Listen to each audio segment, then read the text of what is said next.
기도하십시다. 하나님께서 우리를 긍휼히 여기시고 살펴주옵소서. 함께 주의 말씀을 읽었나이다. 종이 그것에 관하여 전하고자 하오나 하나님께서 친히 함께하여 주시기를 원합니다. 말씀에 깊은 데 통달하도록 은혜 주시기를 바라올 때에 예수님 이름 받들어 기도하옵나이다. 아멘.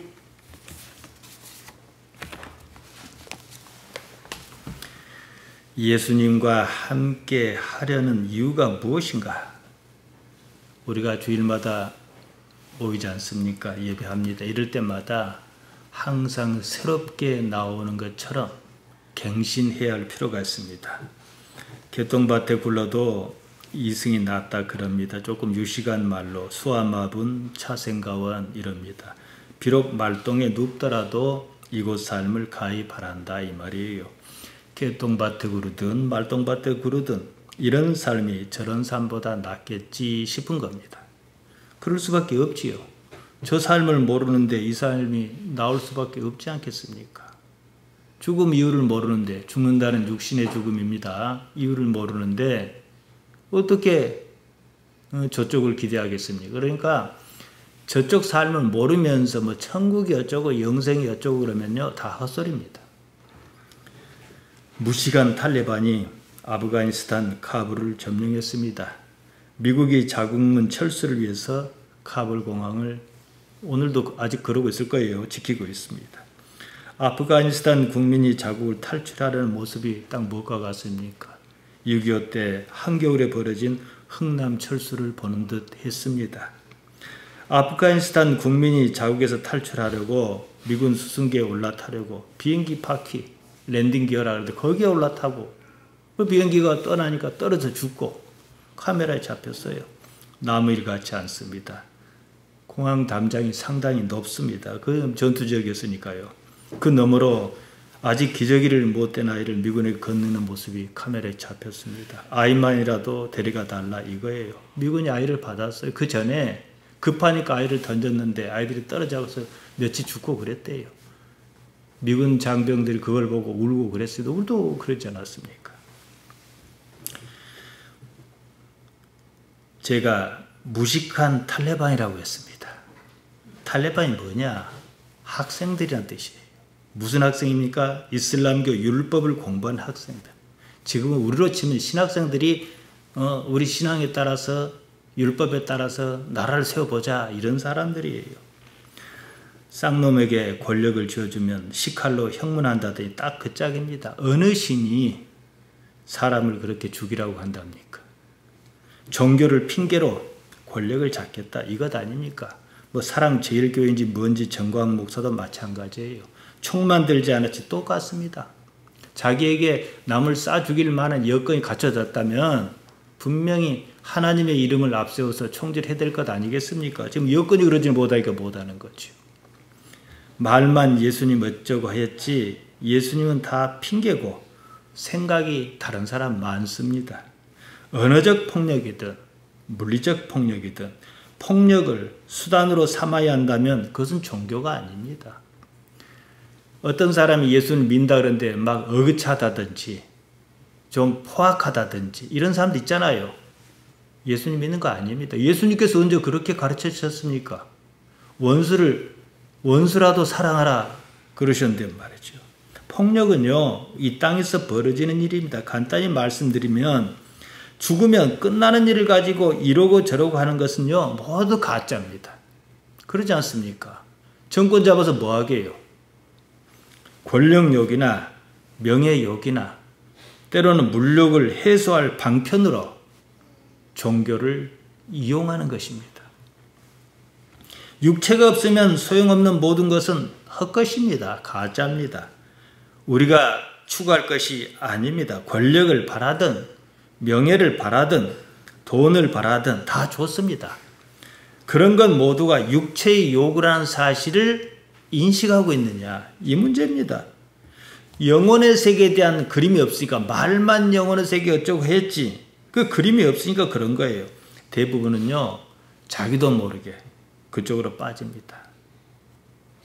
이명박 전 대통령이 서울시장 할 때 서울시를 예수님 믿는 뭘로 하겠다고 야단 안 났습니까? 제가 볼 때 그 사람이 만약에 그렇게 만든다면 큰일 납니다. 인샬라. 이슬람 사람들은 입만 열면 인샬라예요. 알라의 뜻대로 하옵소서 이 말인데 인샬라 그려놓고 자기 뜻에 따라 총질해야 됩니다. 언제 알라신이 총질하라고 했냐 이 말이에요. 바로 이런 모습이 기독교도 마찬가지입니다만은 종교의 행태예요. 신의 이름으로 얼마나 많은 사람을 죽였는지 역사가 말합니다. 절에서 중이 새벽에 일어나 목탁을 두드립니다. 그러면 내가 왜 여기서 이 목탁을 두드리고 있는가 생각을 해야죠. 우리가 예배당에 와서 나이 든 우리 집사님들이 아픈 다리를 거의 끌다시피 하면서 가파른 언덕길 올라 예배당에 오릅니다. 우리가 왜 한사코 예배당에 와서 예배를 해야 하는지, 내가 왜 이런 일을 하고 있는지 무슨 생각이 있어야죠. 자신의 행위가 무엇 때문인가, 무엇을 추구하는가, 거기에 대한 답을 가지고서 살아야 합니다. 오늘 이 말씀 드리려는 거예요. 권력이든 명예든 돈이든 다 좋은데요. 육체가 없으면 그런 요구 자체가 있을 수가 없습니다. 죽은 사람이 무슨 대통령 하겠다 그러겠습니까? 적어도 영생, 영원한 삶을 알고 그것을 추구하는 목표를 가진 사람이라면 그런 것을 삶의 목적으로 삼을 수는 없습니다. 자신을 돌아보아 그런 것을 삶의 목적으로 삼고 있다는 사실을 발견한다면 구원이 없다. 이렇게 보는 것이 맞습니다. 말은 구원이 어쩌고 천국이 어쩌고 영생이 어쩌고 그럽니다. 그러나 정작 영생을 얻기 위하여 고민하고 애쓰는 사람이 몇이나 있는지. 다들 니고데모 하게 되면 어쩌고 저쩌고 얘기를 해요. 자기는 니고데모보다 훨씬 더 못하면서 말이죠. 뭐가 부족해서 예수님 찾아왔겠습니까? 그래도 영생인지 뭔지 고민했다는 얘기 아니겠습니까? 예수님께서 사해 가실 당시 마찬가지였습니다. 예수님께서 그 상황을 이렇게 말씀하셨습니다. 요한복음 5장 40절입니다. 그러나 하면 벌써 안 좋은 말 아니겠습니까? 너희가 영생을 얻기 위하여 내게 오기를 원하지 아니하는도다. 무엇 때문에 왔을까요? 덕 좀 보자 거겠지요. 영생과는 아무런 관련 없는 것을 가지고 야단 법석입니다. 죽으면 아무런 소용이 없는 것을 가지고 그 야단입니다. 이어서 말씀하셨습니다. 요한복음 5장 42절입니다. 다만 하나님을 사랑하는 것이 너희 속에 없음을 알았노라. 그러니 영생이 무슨 그러지 않겠습니까? 하나님을 사랑하는 마음이 없습니다. 그보다는 죽으면 아무런 소용도 없는 세상을 사랑해서 이러고 저러고 전날립니다. 예수님께서는 사람들의 그런 욕구를 충족시키려고 오시지 않았습니다. 그래서 제가 무시간 탈레바이라 그런 거예요. 조금만이라도 유식하다면, 생각이 있다면 그런지 못합니다. 정상적인 방법으로 정권을 잡는 것은 있을 수는 있겠으나 말이죠.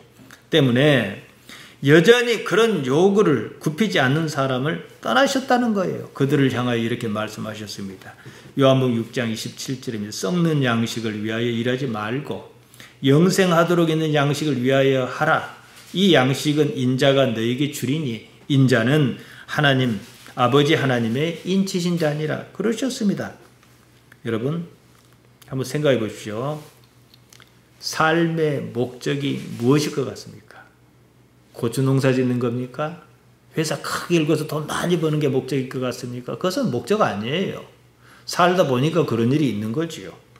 목적이라는 말은요, 결국은 무엇에 도달하려 하는가, 그 일을 해서 무엇에 도달하려 하는가, 이게 목적인 거예요. 영국은 이제 국교회가 있지 않습니까? 웨스터민스터 총회에서 1647년에 소요리 문답을 발표했습니다. 첫 번째 항목이 사람의 제일 가는 목적이 무엇인가? 답은 이렇습니다. 사람의 제일 가는 목적은 하나님을 영화롭게 하는 것과 영원토록 그를 즐거워하는 것이다. 말은 그럴듯합니다. 하나님의 영광을 위해서 산다 이 말인데요. 신앙생활을 조금이라도 했다는 사람이라면 자기 생각이 그렇든 그렇지 않든 이런 통념적인 대답을 내놓습니다. 저는 이게 못마땅합니다.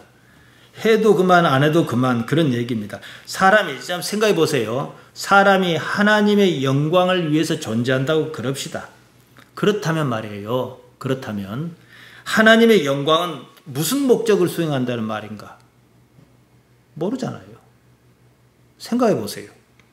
여기에 대한 답을 주지 못한다는 거예요. 그럴 것 같으면 영원히 산다 해도 마찬가지입니다. 영원히 사는 삶에서는 똑같은 질문, 삶은 무엇이 목적이냐고 질문할 거란 말이지요.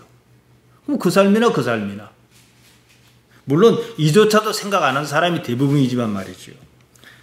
바로 그 때문에 하나님조차도 막연하게 상상 속에 자기 어떤 이미지로 존재합니다. 바로 그 하나님이 자기가 믿는, 자기가 생각하는 그 하나님이 힘없는 사람을 무시하고 애먼 사람에게 총재를 해대라고 그런 겁니다. 알라의 뜻이라고 안 했습니까? 아프가니스탄에서는 탈레반이 수도 카불을 점령했습니다. 알라 신의 뜻이라 그럽니다. 정부는 지레 포기하고 항복했습니다. 대통령은 돈가방 챙겨서 피신했습니다. 미얀마 군부가 무력으로 정권을 찬탈했습니다. 자국민에게 총재를 해댔습니다. 다른 이유는 없어요. 모두가요. 뭐 민주주의고 뭐가 없어요. 권력에 대한 탐욕 때문에 그런 겁니다. 욕망이 없다면 그런 일은 있을 수 없어요. 내일 죽을 사람이 뭘로 그렇게 해요? 죽음 앞에서는 아무런 의미가 없기 때문입니다. 내일 죽을 것 같지 않으니까 그러는 거예요. 마음 쓰이는 대로, 욕망하는 대로 그렇게 합니다. 다들 하도 그렇게 하니까 그렇게까지 할 게 무엇이냐, 서로 좋게 하고 살자. 이것이 바로 윤리며 도덕입니다. 그래도 말을 안 들으니까 어떻게 해요? 규범이 생기고 규칙이 생겨난 겁니다. 벌칙이 생겨난 거죠. 감옥에 가두고 그러지 않습니까? 죽으면 다 끝난 일을 가지고 그야단이에요. 지극히 현실적으로 보자면 삶의 목적은 뭡니까? 죽음이에요. 딱 현재 보면. 왜냐? 잘 사는 사람도 죽고 못난 사람도 죽고 건강한 사람도 죽고 다 죽거든요. 그러니까 삶이라는 게 뭐냐? 현실적으로 볼 때 말이에요. 죽음을 향하여 치닫는 거예요. 다른 것도 아니에요. 인간의 삶은 죽음으로써 끝납니다. 사랑도 미움도 젊은 날 드높았던 이상도 그렇게 간절했던 욕망도 죽음으로 다 끝납니다. 뭐 젊은이여 야망을 품어라. 젊었을 땐 그 말 듣고 그런 것 같았어요. 무엇이나 있을 것 같아서 야망을 품고 덤볐습니다. 그러다가 인생 다 살고 죽을 때 갖고 뭐랍니까? 인생 무상이다 그럽니다.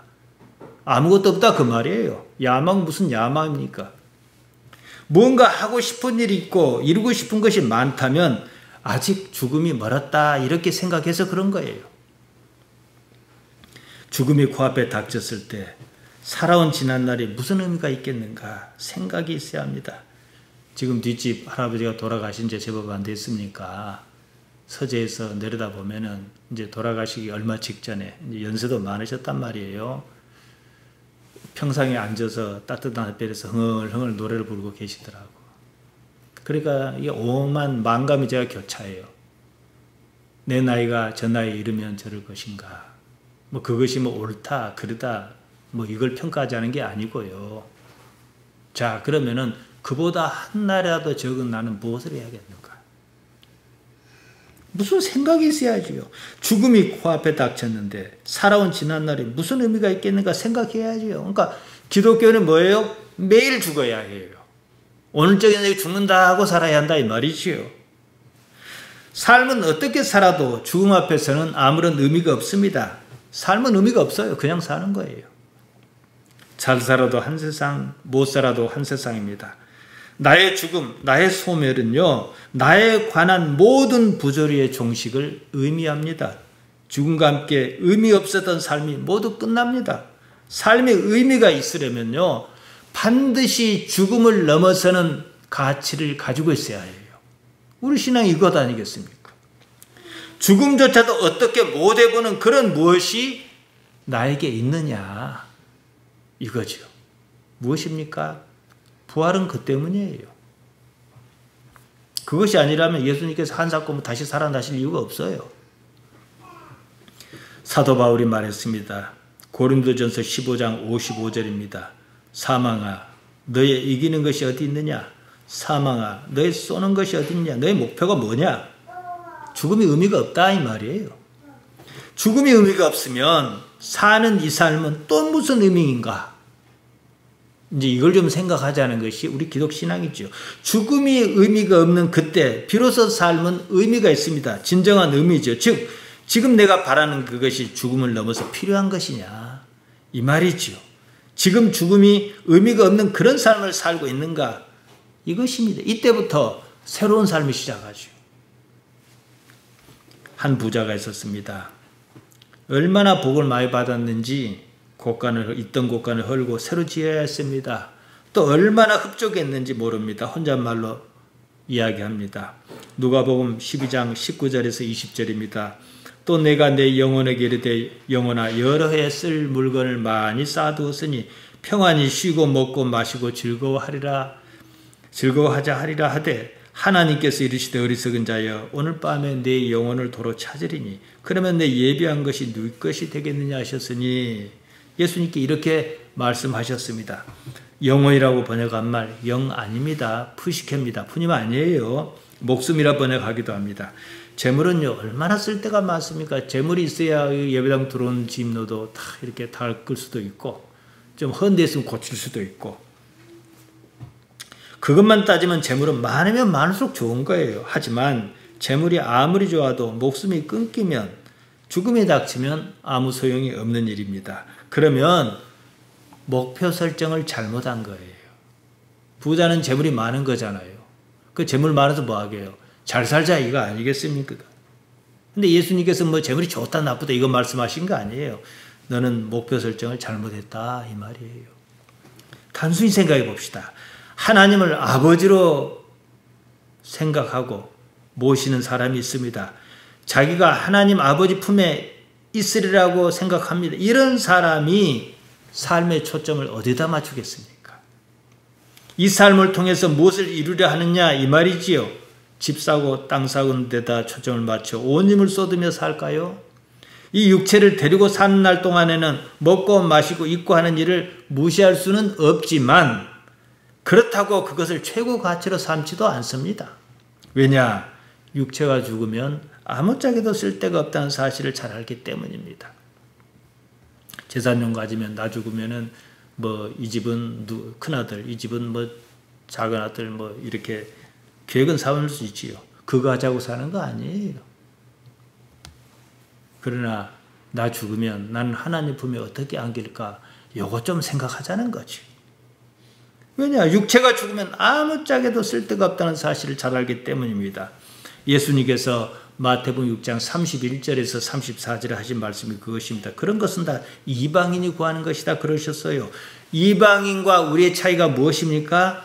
하나님을 아버지로 아느냐 모르냐 이 차이 아니겠습니까? 우리 기독 신앙은 하나님 아버지께서 인간을 창조하시고 지금도 여전히 섭리하고 계신다 이겁니다. 그러면 아버지를 생각할 줄 알아야지요.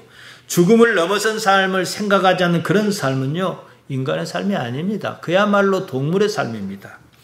러시아의 블라디미르 푸틴이나 중국의 시진핑이나 미얀마의 미나웅 훌라잉이나 벨라루스의 알렉산드 루카센코나 인샬라를 입에 달고 사는 아프가니스탄의 탈레반이나 그들에게서 권력력을 빼면 뭐가 있습니까? 세상을 단지 자신의 욕망과 힘의 역학만으로 사는 그런 부류는요 사실상 인간이 아닙니다. 동물도 그러잖아요. 힘으로 살잖아요. 그뿐만이 아닙니다. 심지어 종교조차도 자신의 욕망을 해소하는 수단으로 삼는다는 거죠. 그런 부류는 인간이 아니에요. 육체 너머의 세계를 생각하지 않는 삶은 인간의 삶이라고 할 수가 없습니다. 인간이 뭔데요? 우리 신앙은 구원을 말합니다. 구원이란 자신에게 내재한 신성을 어떻게 회복할 것이냐, 그리고 어떻게 성숙시킬 것이냐, 이 문제입니다. 이 삶에서 말이죠. 구원, 헬란말로 소테리아, 히브리말로 테슈아입니다. 영어로 굿라이프입니다. 좋은 삶이 온전한 삶이죠. 어떻게 봐도 이 삶은 온전하지 않습니다. 그러니까 기근도 닥치고 전쟁도 나고 에몬 사람 죽이고 이러지 않습니까? 이 삶이 온전했다면 지금 우리 눈에 비치는 그런 불평등과 불합리와 부조리는 없어야 합니다. 이런 것 말고 다른 삶이다 이거지요. 영, 푸뉴마를 추구하는 삶인가 이거죠. 예수님께서 니고데모에게 말씀하셨습니다. 요한복음 3장 6절입니다. 육으로 난 건 육이요 영으로 난 건 영이니. 이 말씀은 영이란 무엇인가 여기에 맞닿아 있습니다. 육체에서 육체가 난다. 사르코스 사르크스. 영에서 영이 난다. 푸뉴마토스 푸뉴마. 그러셨습니다. 우리 육체가 부모에게서 나지 않습니까? 마찬가지로 우리 영은 하나님으로부터 태어나야 한다. 이 말씀이지요. 이 말씀을 요한복음 4장 24절과 비교해 보면 그럴 필요가 있습니다. 하나님께서는 영이시니 예배하는 자가 신령과 진정으로 예배할지니라. 영으로 계시는 하나님, 푸니마오 데오스. 그 때문에 하나님을 경배하는 자는 카이토스 프로스큐는타스, 아우톤 앤 푸니마티카이 알레데이안 데이 프로스큐네인, 반드시 영과 사실로 경배할 것이다. 그러니까 하나님께 나아가는 영으로 나아가라.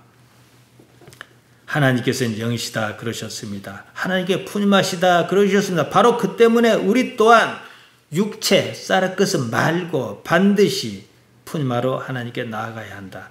그러니까 우리도 진실의 영, 사실의 영, 푸니마로 살아야 한다 이 말씀이지요. 그렇다면 영이란 무엇인가? 이런 질문이 나와야 하지 않겠습니까? 우리는 뭐 인간에겐 영이 있다 그러면 다 아는 듯이 얘기해도 그럼 영이 뭐냐 그러면 답을 못해요. 그럼 모르는 거예요.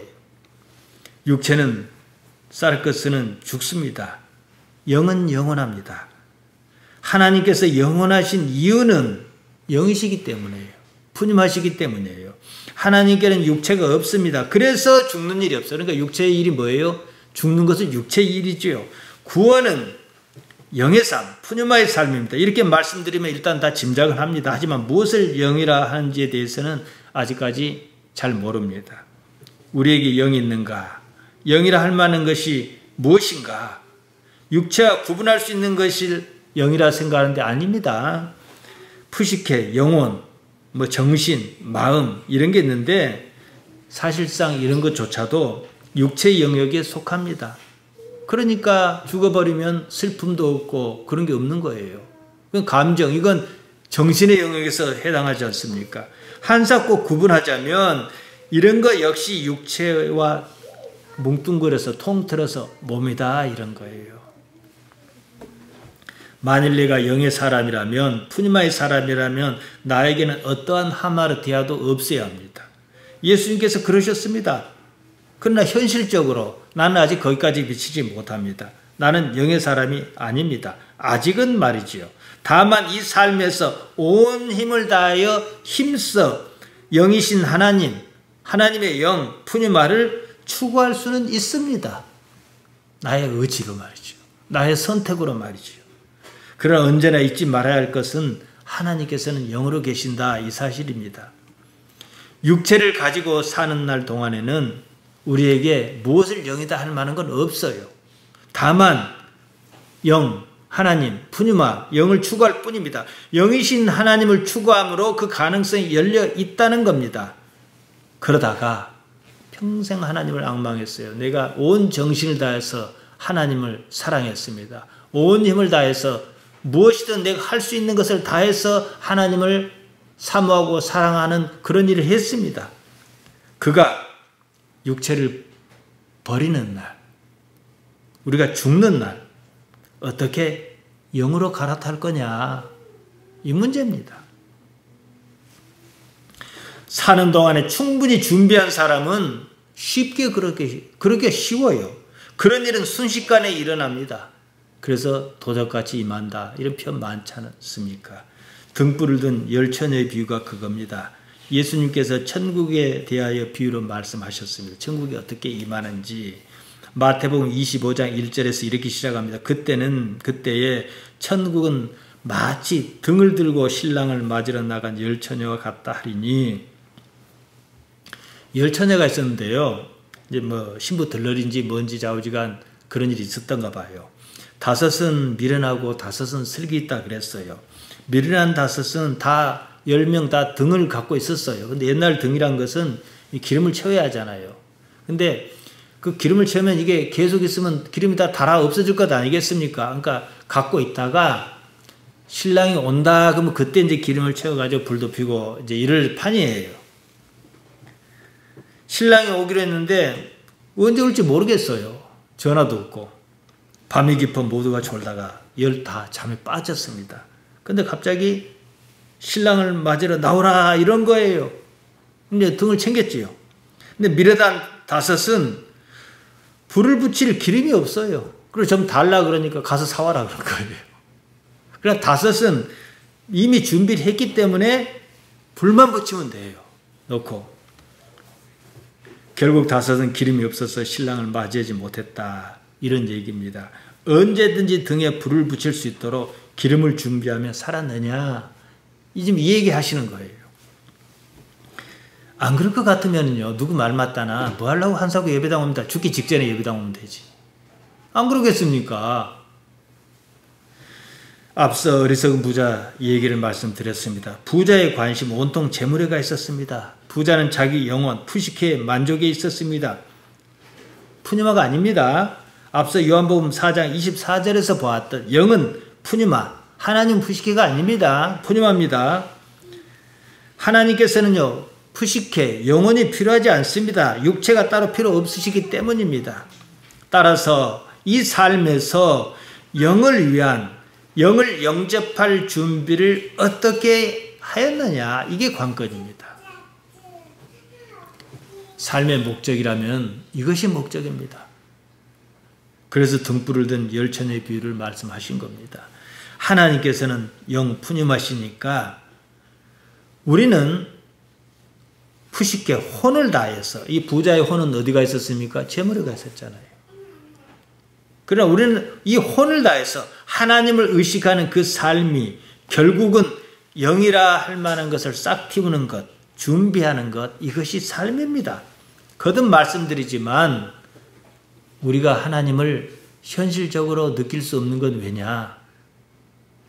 영이 준비를 제대로 갖추지 못해서 그런 거예요. 영이 영을 만납니다. 지금 내가 하나님을 의식하고 있는가 이 사실에 주목해야 합니다. 그것은 내 안에 신성이 내재해 있다는 사실을 말합니다. 신성, 신의 성질, 모르페, 하나님의 형상입니다. 내 안에 있는 신성이 바로 영으로 승화하는 동인입니다. 즉 살면서 하나님을 깊이 생각하고 의식하며 산 사람은 신성 곧 하나님의 형상이 발현해서 육체를 버리는 날 바로 영으로 승화하며 도약한다. 이렇게 말씀드릴 수가 있습니다. 구원, 소테리아는 온전한 삶을 말한다고 앞서 말씀드렸습니다. 흔히들 하는 말로 구원이 있다. 저 사람은 구원이 있다. 이런 말은 뭐예요? 미리 당겨 쓰는 말이에요. 가불한 겁니다. 이런 상태로 가면 구원이 있을 것이다. 이 말이에요. 구원 받았다 하면 나중의 상태를 이해하겠다. 미루고 확신하는 것입니다. 따라서 지금 이 삶에서 무엇을 추구해야겠느냐. 결국 이겁니다. 영이신 하나님을 어떻게 생각하느냐 이거지요. 지금 내가 하나님을 의식한다는 것 자체가 구원을 예정하고 있다 이 말입니다. 하나님 때문에 해야 하는 것도 있고 하지 못하는 것도 있습니다. 바로 이것은 삶이 구원을 동력으로 작동하고 있다 이거지요. 지금 내 삶이 하나님과 아무런 관련이 없는 삶이라면 구원을 논할 단계가 아닙니다. 말만 하나님 어쩌고 했지 사실은 하나님을 생각하지도 않고 고민하지도 않으며 사는 사람이 참 많습니다. 하나님 하면 뭐예요? 그냥 복, 돈입니다. 삶은 하나님을 최고 가치로 알고 거기에 따라 살 때 올바라집니다. 그리고 그렇게까지 할 필요가 없는 일이 많아져요. 그럼 그렇게 안 하는 거예요. 그 다음에 세계가 보입니다. 이게 바로 예수님께서 우리에게 주신 복음입니다. 지난 시간에 철학자 쇼펜하우어를 말씀드렸습니다. 쇼펜하우어는 우리가 사는 이 세계가 단지 의지와 표상의 세계다 그랬습니다. 의지와 표상만 있는 세계다 이 말입니다. 표상의 세계에서 의지는 무슨 의미가 있겠는가? 표상이라면 별말 아니에요. 겉으로 보이는 그대로 드러나는 것을 말합니다. 이때 의지는 자신이 무엇을 바라는지도 모르는 그런 의지. 의지만 있고 의미나 목적은 없는 그냥 눈에 보이는 그대로 세계다 이랬습니다. 이제 여기에 우리가 성경을 가지고 말할 수가 있죠. 히브리서 11장 1절 2절입니다. 믿음은 바라는 것의 실상이요 보지 못하는 것의 증거니 선진들이 이로써 증거를 얻었느니라.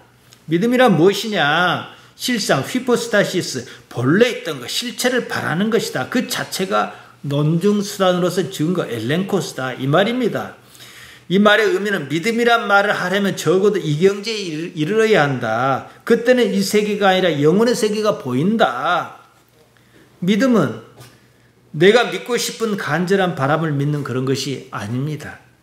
믿음이란 히포스타시스, 실체를 믿는 겁니다. 믿음의 선진이 삶의 그런 확증, 마르티레오를 얻었지 않느냐. 히브리서 기자는 이 말을 합니다. 이어서 히브리서 11장 3절입니다. 믿음으로 모든 세계가 하나님의 말씀으로 지어진 줄을 우리가 아나니. 어떻게 합니까? 그럼 그 믿음이 믿습니다에서 생긴 믿음입니까? 하나님과 부대끼며 사는 동안에 생긴 믿음입니다. 아브라함의 인생에서 제가 충분히 말씀드렸습니다. 아무튼요, 믿음으로 모든 세계가 하나님의 말씀으로 지어진 줄을 우리가 아나니 보이는 것은 나타난 것으로 말미암아 된 것이 아니라 나타난 게 뭐예요? 표상이다 이 말이에요. 그러니까 이 세계는 히브리서 기자가 하는 말은 뭐예요? 이 세계는 표상의 세계가 아니라는 거예요. 쇼펜하우어가 이걸 좀 이해했더라면 참 좋았지 않겠는가. 나타난 것으로 말미암지 표상으로 말미암지 않는다는 거지요. 따라서 목적 없는 삶은 있을 수 없다. 하나님을 바라는 의지의 세계다 이거지요. 목적 없는 의지가 아니고요. 쇼펜하우어의 실수는 눈에 보이는 세상을 그대로 믿었다는 겁니다. 하나님을 자기 경험의 세계로 끌어오지 못하면 다 이렇습니다. 다시 말해서 자기 삶에 처절하게 하나님을 경험하지 못한 사람이 총질해야 되고 권력욕을 부리고 남을 괴롭히고 이렇게 하는 거예요. 근데 그렇게 해서 영원히 살 것 같으면 오죽 좋겠습니까마는 한 세기도 못 살고 다 죽습니다. 어느 개인을 비난한 게 아닙니다만은 한 행적이 그랬어요. 전두환 씨 보세요 지금. 하루가 다르게 안 좋아지더라고요. 그렇게 살아서 뭐 하겠습니까 그러려면은. 그리고 저기도 정신머리가 있는 사람이라면 지금이라도 지난날 내가 참 과했습니다. 잘못했습니다. 이래야 정상 아니겠습니까? 그런 식이지요. 그래도 죽습니다.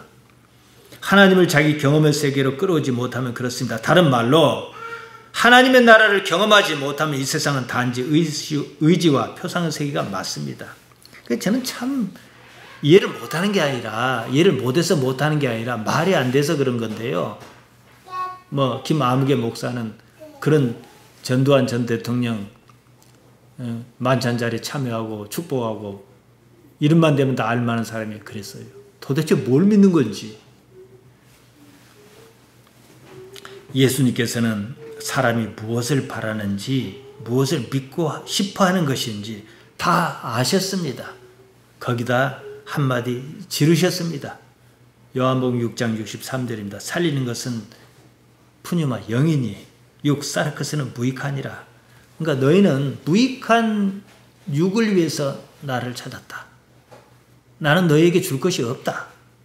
왜냐? 나는 너희의 영을 어떻게 하면 이 세상에서 살려내고자 하는 것인데 왜 죽으면 쓸데없는 것을 이렇게 찾아다니느냐. 내가 너희에게 이런 말은 푸뉴마다, 영이다. 그리고 삶, 조회다.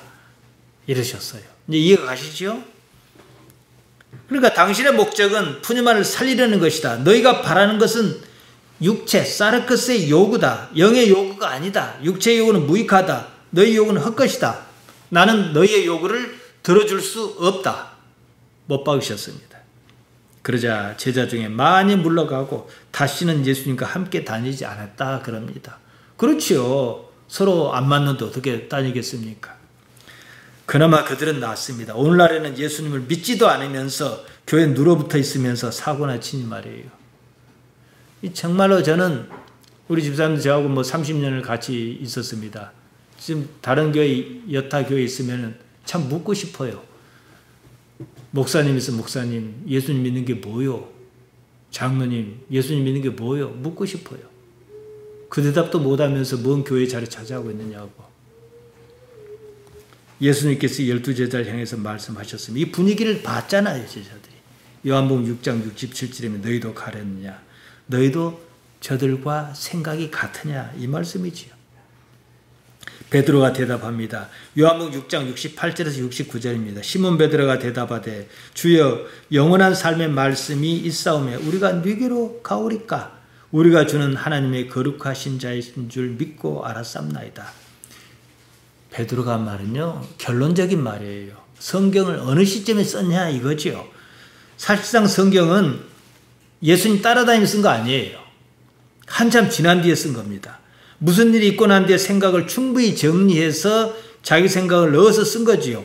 예수님과 함께한 일, 예수님을 떠나 보내야만 했던 일, 십자가에 달려 돌아가신 장면을 목격했던 일, 그리고 빈 무덤을 보았고 부활하신 예수님을 다시 만난 일, 이런 일 이후에 썼다는 말이죠. 그러다 보니까 중간중간에 요한의 설명이 주석처럼 들어가 있습니다. 가룟 유다를 가리켜 우리가 다 아는 말인데요. 중간중간에 저는 돈을 사랑하는 자다. 예수님을 팔 자다. 뭐 이러질 않나. 예수님께서 당신의 죽음을 가리켜 말씀하셨는데 제자가 이를 깨닫지 못하더라. 이렇게 표현했다든지. 따라서 오늘 자 이 말씀 보십시다. 시간순 그대로 따라와 봅시다. 부활 사건도 경험 못했고 십자가 사건도 경험 못했고 좌우지간 시간순 그대로 봅시다. 단지 오병이어의 기적이 있었고 많은 사람이 예수님을 따라와서 선생님 랍비여 어느 때 여기 오셨나이까? 그러니까 너희가 나를 찾은 까닭은 배아지가 불러서 그런 것이다. 너희가 정말로 영혼을 생각해서 그러냐? 그렇게 다가오고 없단 말이에요. 이런 상황이란 말이지요. 이렇다 그러면 주여 영생의 말씀이 있으면 우리가 네게로 가오리까?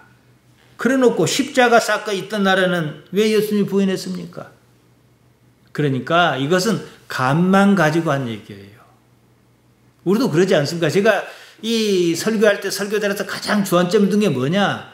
이 관념적인 것, 추상적인 건 제해버리고 어떻게 현실화시킬까? 이게 제 관심이거든요. 주께서는 하나님의 거룩하신 자인 줄 알고 믿고 알았습니다. 그래놓고 예수님 홀로 십자가에 달려 돌아가시게 내버려뒀습니다. 안 믿었다는 얘기지요. 그렇지 않습니까? 감은 있죠. 그러고 보면 이 믿는다는 말은요, 참으로 어폐가 많습니다. 믿는다라기보다도 말 그대로 나는 예수를 믿는다라기보다도 믿으려고 애는 좀 써보겠다 이런 의미가 참 많아요. 믿으려고 했는데 믿지 못한 거지요. 제자 중에 많이 떠났습니다. 조금 심하게 말하면 12제자 말고는 거의 다 떠났지 싶습니다. 왜냐? 다시 그와 함께 다니지 아니하더라. 이런 문구가 그 상황을 짐작하게 합니다. 근데 12제자는 왜 안 떠났을까요? 다른 제자와 달리 동고동락했어요. 그 스톡홀름 신드롬이라는 게 있어요. 무슨 말이냐? 납치범이요. 사람을 납치를 했어요. 그래서 돈을 안 주면 죽이겠다고 막 그 가족에게 연락하고 이랬다 그래요. 근데 여러 날 같이 살다 보니까 이 납치범하고 정이 든 거예요. 뭐 이상한 정이 든 게 아니고 충분히 동정할 만하고 이해할 만해요. 그래서 서로 사이가 좋아요. 이게 스톡홀름 신드롬이라 그래요. 근데 예수님과 하고 다른 제자와 달리 동고동락을 했습니다. 동고동락을 했는데 그러니까 감은 있어요. 근데 이렇다라고 딱 정하지는 못한 이런 상태지요. 예수님 믿고 따랐습니다. 예수님에 대한 자기 기대가 깨졌습니다. 예수님께서 마음을 돌이키실 것 같지는 않습니다. 그래서 나도 떠났단 말이에요. 이런 상황에서 12제자에게 너희도 가려느냐 이러시는 거예요. 이런 상황에서 자 여러분이 이제 12제자예요. 제가 이제 예수님 역할을 합니다. 많이 떠났어요. 그랬더니 집사님들도 떠나겠습니까? 그럼 여러분 집사님 뭐라 했어요? 차마 그 소리는 못하고 예, 우리도 떠나겠습니다. 그럴 사람이 어디 있겠어요? 그 상황에서. 살짝 떠나더라도 말이지요. 근데 보세요. 가룟 유다는 실제로 떠났지 않습니까? 뜻이 안 맞으니까. 삶은 정황입니다. 단순히 정리해서 말할 수 없는 상황이 서로 얽혔습니다. 그동안에 함께했던 쌓인 정분도 있을 것이고 실제로 존경하고 사랑하는 그런 부분도 있을 것입니다. 이러저러한 정황이 여기서 끝냅시다. 선생님과 저는 생각이 다릅니다. 쉽게 이렇게 할 수 없는 부분도 있다는 말이죠. 한마디로 단지 한 상황을 넘겼을 뿐입니다. 원하는 상황은 아니었지만 말이죠. 딱 여기서 그들이 원하는 것은 무엇이었을까요? 그러면은 예수님께서 십자가를 지시는 것보다 거기는 하나님의 큰 뜻이 있으실 거야. 그리고 다시 사흘 만에 살아난다 하셨으니까 살아나실 것이야. 이랬습니까? 그런 흔적은 어디에도 없습니다. 그러면 야고보와 요한이 말한 것처럼 하나는 우편에 하나는 좌편에 그 정도는 아니었을지라도 말이지요. 자신이 품은 기대였습니다. 그래도 그러면서 그 기대를 지금까지 해왔으니까 여전히 놓지는 못하는 이런 상황이 분명합니다. 왜냐? 곧이어 예수님께서 겪으셨던 험한 꼴을 아직 보지 못한 상태였기 때문입니다. 그조차도 생각할 겨를 없이 사흘 만에 끝났습니다. 그랬던 저랬던 당장은 예수님을 떠나지 않았습니다. 떠나지 못하고 있었던, 떠나지 않았던, 단지 떠나지 않았던 그 사실 때문에 그들에게는 복이 있다는 거예요. 뭐 이해하고 믿겠습니까? 십자가 사건이 있던 날 다 무너졌습니다. 믿었던 믿음도 무너졌고 꿈도 무너졌습니다. 자기들 생각이 다 깨졌습니다. 예수님을 따라다니며 품었던 이상도 다 깨졌습니다. 유대인의 왕으로 오르실 줄 알았더만 십자가에 돌아가시지 않았습니까? 예루살렘에만 가면 그러면서 꿈꿨던 왕국의 꿈도 물거품처럼 사라졌습니다. 예수님 없이 어떻게 살기는 하겠지만 당시로서는 인생이 모두 무너졌습니다. 그런 후에 예수님의 부활을 목격하고 경험했습니다. 그리고 변했습니다. 이것이 우리 기독신앙의 비밀입니다. 우리 같은 사람이 세상을 살 수 있는 비결입니다. 하나님을 바라는 것 말고 내가 원하는 것이 그대로 이루어지기를 바라는 것만큼 어리석은 일은 없습니다. 살아왔던 세상을 돌이켜보면 알 수 있습니다. 믿은 그대로 그랬던 적이 얼마나 있던가요? 별로 없습니다. 그렇다면 여기서 우리는 답을 얻어야 합니다. 나는 무너져야 합니다. 무너져도 괜찮습니다. 내 기대가 깨져도 아무런 문제 없습니다. 그냥 무너진다면 바보짓이겠지만 내가 무너질 수 있는 근거가 뭐냐 이 말이에요. 하나님 아버지 때문 아니겠습니까? 이러면 다 끝나는 거예요. 그러면은 나는 내 삶에 나라는 것에 대해서 많이 배신감을 느끼고 많이 실망한 사람이 하나님 아는 사람이라면은 내 관심이 이 삶에 머물러 있겠습니까? 하나님께로 이동하겠습니까? 이거죠. 그러면 그 사람은 이제 내일 안 죽더라도 더 성숙해서 하나님 아버지를 바라며 살지 않겠는가? 이제 드디어 영이라고 말할 수 있는 것이 성장하기 시작하는 거예요. 여기서요. 정리하겠습니다.